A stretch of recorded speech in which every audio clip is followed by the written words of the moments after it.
In 1997, Robert Kiyosaki wrote a book that created a buzz in the market and became a best-selling sensation. Robert Kiyosaki had two fathers.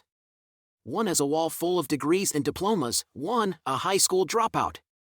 One, after death, will leave next to nothing behind except death. The other will have died one of the richest men in Hawaii and will pass on his empire to his children. Rich Dad guides two boys on a journey to best use their minds and finite time to create wealth through investments and business. This story shows the difference between "I can't afford that" to "how can I afford that?" His poor dad would say things like, "I'll never be rich." And his prophecies became true. His rich dad, however, even after going bankrupt and having $0, would say, "I'm a rich man." There's a difference between being poor and being broke. Broke is temporary. Poor is eternal. It provides us with 6 steps to break free from the rat race, meaning how to escape the 9-to-5 cycle. Let's learn these 6 amazing lessons one by one. Lesson first: the rich don't work for money. The poor and middle class work for money. The rich have money work for them. They focus on generating passive income through investments rather than trading time for money. It's a shift in perspective that can turn the tables in your favor. Generally, people work extremely hard to become rich. They strive to secure a job that provides a good monthly salary, and once employed, they dedicate themselves diligently to their jobs. However, they often find themselves trapped in a cycle, unable to escape. They anticipate their monthly salary, take out loans for buying cars, and purchase expensive items using credit cards. Once caught in this trap, it becomes challenging to break free. The things bought on loan need to be repaid, and individuals end up working for many years just to pay off those loans. Consequently, many people find themselves stuck in a life of working to repay debts and never truly escaping the cycle. Now the question arises, what should one do if not work for money? Wealthy individuals typically don't engage in basic jobs. They do something that makes money work for them. To illustrate this, consider a famous resort opening in a village that required many construction workers. 2 villagers, Alex and John, were hired. Alex focused on earning a higher salary each day, while John thought about the changes the resort would bring to the village and how he could generate passive income. Although both were not highly educated, they were intelligent. Alex engaged in flattery with his manager to increase his salary, even working overtime. John, on the other hand, took a different approach. Alex requested to hire his elder son at a lower wage. While Alex had the highest salary among the workers, John had a different plan. After learning about the resort and its public company status, John bought shares. Additionally, he purchased cheap land in the upcoming village where the new resort was planned. John foresaw that once the resort was completed, there would be no need for construction workers, but the employees would have to stay in the village. To prepare, he built a small lodging on his land. 5 years later, when the resort was finished, Alex was informed that if he wanted another job, he had to travel 100 kilometers to the new resort. John, however, understood that in the old age he was in, starting a new venture in the new village would be challenging. Simultaneously, the staff of the resort stayed in John's PG, leading to the start of his passive income. The land in the other village also appreciated. The learning from this short story is that people with a rich mindset may work for money for a while, but they know that in the future, they need to create additional income sources to avoid working. Lesson second: why teach financial literacy? It's not how much money you make, it's how much money you keep. Understanding the language of money, the difference between assets and liabilities, and how to make informed decisions is crucial. It's the tool that allows you to navigate the financial world confidently. If you're looking to school to make you rich, then you're looking in the wrong place. The education system's primary objective is to train you on how to become a good employee, but it does a poor job of making you a good employer. Things like managing your own personal finances and building wealth aren't taught to you by the education system in its current state. You can only rely on yourself to use this knowledge and acquire assets that allow you to generate an income. The first pillar of financial literacy and escaping the rat race is understanding the difference between an asset and a liability. An asset puts money in my pocket. A liability takes money out of my pocket. Let's quickly look at the income statement. Your income statement is money going into your pocket. Expenses is money going out of your pocket. Things like rent, food, electricity, and clothing go here. An asset is something that allows its owner to generate an income. On the other hand, a liability generates expenditure. The third lesson advises mind your own business. The rich focus on their asset columns while everyone else focuses on their income statement. This doesn't mean you should ignore the world around you, but rather focus on your own financial affairs.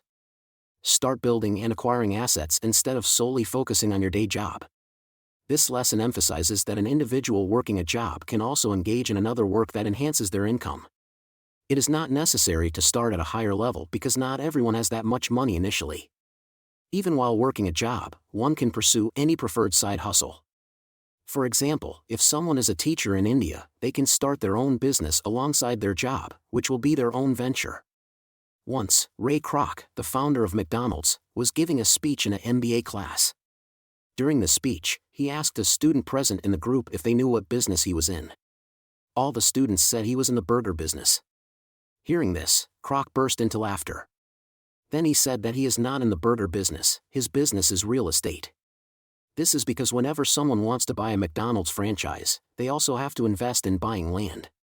Today, McDonald's is the world's largest real estate empire. Kroc reserved that he learned that most people work for everyone else but themselves.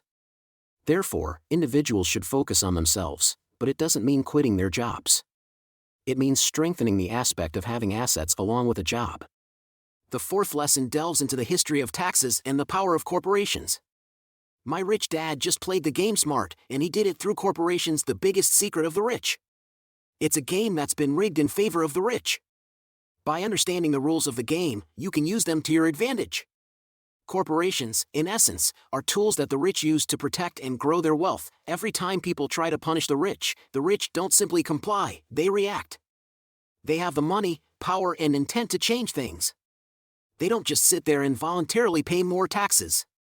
You may have heard the saying, nothing is certain except death and taxes. But for most of human history, taxes were not a certainty at all and look much different to the way people are taxed today. Occasionally, kings, queens, and presidents would collect taxes in an effort to support wars. But there were no permanent taxes levied against people on their income. Even in times of war. The highest tax rate in the Roman Empire was only around 3%. Originally, in England and in the USA, there were no taxes. Only in 1874, income tax became permanent in England. And 39 years later, the U.S. followed suit with the adoption of the 16th Amendment that made income tax permanent. These permanent taxes were passed into law under the guise that they were only to be levied against the rich. This decision would end up backfiring and punishing the people who voted for it, the poor and the middle class. Government bureaucracy versus capitalism. As the government grows, more and more tax dollars are needed to support it. Rich Dad saw Poor Dad as a government bureaucrat and himself as a capitalist. Both are driven by opposite incentive structures. Put yourself in the shoes of a politician or government employee. Your incentive is to spend money and hire people. The larger your department or organization becomes, the more entrenched and respected it becomes. You are incentivized to spend every dollar of the budget you can, because if you don't, you risk losing it in your next budget. If you're a politician running for government, you aren't campaigning on your ability to cut expenses or balance the budget. You are campaigning on all the things that you will build, create, or give to your constituents. And at the end of the day, you aren't spending the money from your own bank account. You're spending the population's tax dollars. Now put yourself in the shoes of Rich Dad, a business owner. Your incentive is to spend less and only hire when needed. And at the end of the day, you may deploy your capital in a more efficient manner because it is your money. My rich dad did not see Robin Hood as a hero. He called Robin Hood a crook. This economic theory of taking from the rich and giving to the poor and middle class only lasted until the government's need for more money to sustain itself led to the taxes needing to be levied on the middle class and the poor. At this point, the rich found a new way to protect their assets, the biggest secret of the rich. The rich found a way to escape and seek the protection of a corporation. For most people, when they hear the word corporation, they may imagine something tangible, like a large building with hundreds of employees. In reality, a corporation is just a piece of paper that creates a legal body. The rich protect their wealth through corporations because it gives them tax advantages over the poor and the middle class. The fifth lesson is that the rich invent money. Often in the real world, it's not the smart who get ahead, but the bold. They see opportunities where others see obstacles. They're not afraid to take risks and are always searching for innovative ways to generate wealth. Robert states that the biggest asset anyone has is their brain, and if they invest in their brain, they can create normal wealth at any time. For example, there was a real estate business where I noticed that the value of one property had increased significantly because it was located next to the road. However, another property, just a quarter of the price of the first one, was available. The reason was that a dirty drain passed between the road and that property, causing a bad smell. To reach that property, people had to go around the drain. The businessman saw an opportunity in this problem. He quickly bought the property, invested 3 lakh rupees to close the drain, and built a small bridge from the road to the property. As soon as these 2 tasks were completed, the value of the property increased to the level of the first property. By selling the property, he made a profit 3 times the investment. And finally, the 6th lesson is to work to learn. Don't work for money. Job security meant everything to my educated dad, learning meant everything to my rich dad. It's about gaining skills and knowledge, not about earning a paycheck. It's this relentless pursuit of learning that sets the rich apart. In his book, Robert recounts an interview with a female journalist in Singapore. She had a dream of becoming a best-selling writer, but despite being well-read and holding a master's degree in English literature, she couldn't achieve it. Advised by Robert, she got angry at the suggestion of taking a sales training course because she considered it beneath her standards. Robert emphasizes that the world is filled with smart and educated people, but the point is that talent alone is not enough to earn money. One needs to know how to forget their talent, and until they do, all their talent is useless.